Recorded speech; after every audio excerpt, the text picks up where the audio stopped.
I was going to Seoul National University in the music department, and I had a teacher. My very first teacher was Lee Ji-young at the 국악관. Lee Ji-young? Lee Ji-young. She's now the professor at Seoul National University, but she was my very first teacher, so she helped me. She put me in touch with Colleen Park. Okay. Park Colleen. Okay. And she found me a hasukjip, so I lived with seven guys from, where were they from? From Jinju. Okay. Okay. And me. And I didn't really speak Korean at that time, but, so, a lot of, I assume sink or swim, a lot of trial and error, lots of mistakes. You must have learned quickly with living in a hasukjip.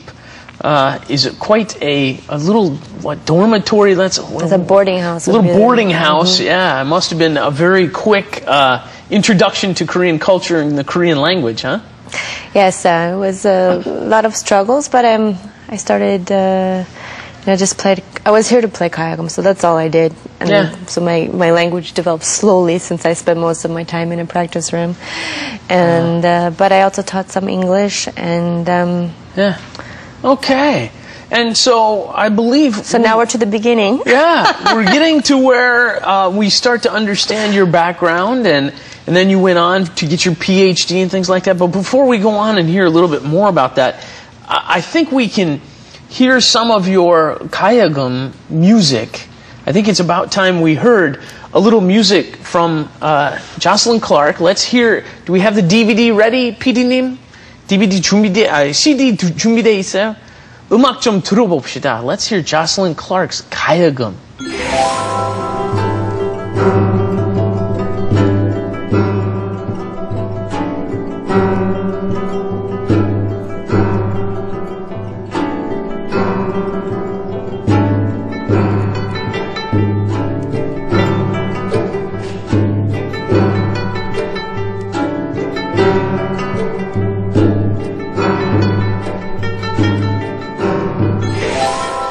Wow, okay, that's very impressive. You've been studying this a long time, haven't you? Yes. And so then you got your PhD from Harvard University. From Harvard University, Harvard 대학의 박사님이시네요. Wow, very impressive.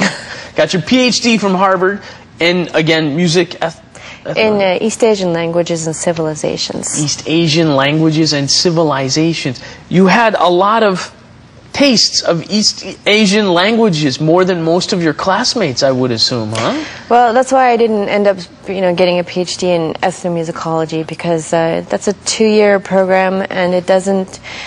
Because the written history and philosophy of Asian music is actually quite long and deep, just as long and deep as Western music, it doesn't really make sense to treat it just as a folk music that you, in an anthropological way, that you just go do field work for 1 year and come back and then you're an ethnomusicologist. So I spent a lot of time studying, 조선시대 music and also, language and classical Chinese. I spent a long time studying classical Chinese, and that's why I did it from inside my department that I did it inside of, because you don't have really the opportunity to do that if you do an ethnomusicology program, which ends up being comparative musicology, so that means a lot of Western musicology.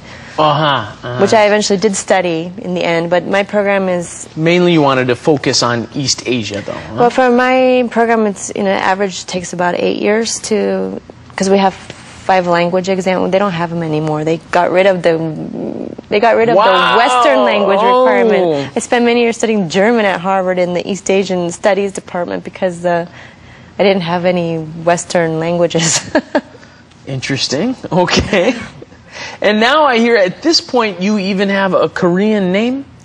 Oh, I had the Korean name from the very beginning. Oh, really? As soon as I arrived, I made the Korean name because nobody could say my name. So, my English name is Jocelyn. Right. So we just made 조세린. 조세린? Yeah. Who's we? Who made that for you? Well, you came up with that all by yourself? Well, 조세린 I came up with, and then I asked my hasukjip 오빠들이 to help me choose the characters. And we came up with, 나라조, 세계세, 키리네 닌자. Oh, really? Okay. And they're all related to actually the classics, so they have, always double meaning. So it's a very masculine name, but you could also think of it very, well, the characters are. How do you feel about the current status of 가야금 now? And Korean traditional performing arts in general. You were telling me just before we got started here, ladies and gentlemen, she was telling me, and Jocelyn was telling me that she had some students that she showed and did a small 가야금 performance for. They were high school students. College. College students. They had entered college and everything, and they didn't know anything about a 가야금, and they had never seen a 가야금 before in real life, huh?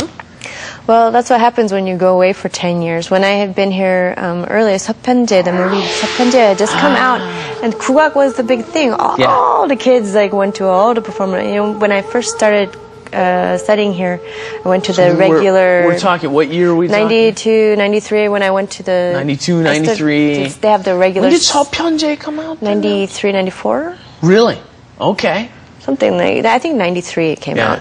Yeah. If you haven't seen 서편제, young children, you have to see 서편제. I actually showed that in there. class. Yeah. But at that time there was not that much interest in 국악, and there was... You could go to any concert and there'd be empty seats. And when that movie came out, there was no more tickets to get. Really?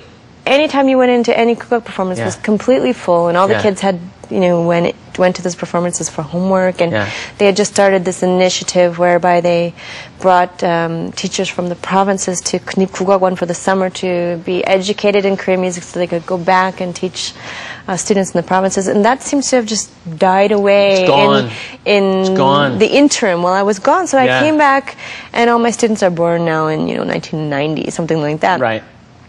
And they didn't know what I was talking about ever.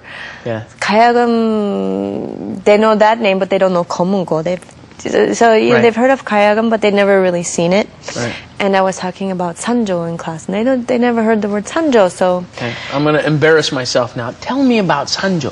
Sanjo. What is sanjo?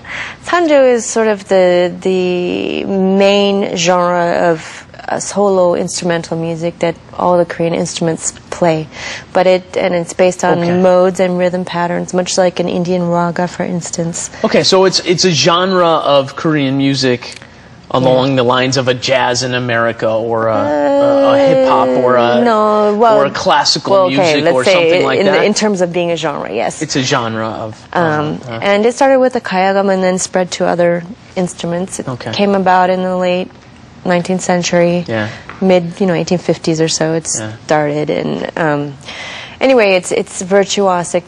The 가야금, there's two kinds of 가야금. One is called the 복금 or 정각 가야금. It's used for court music, and as Sandro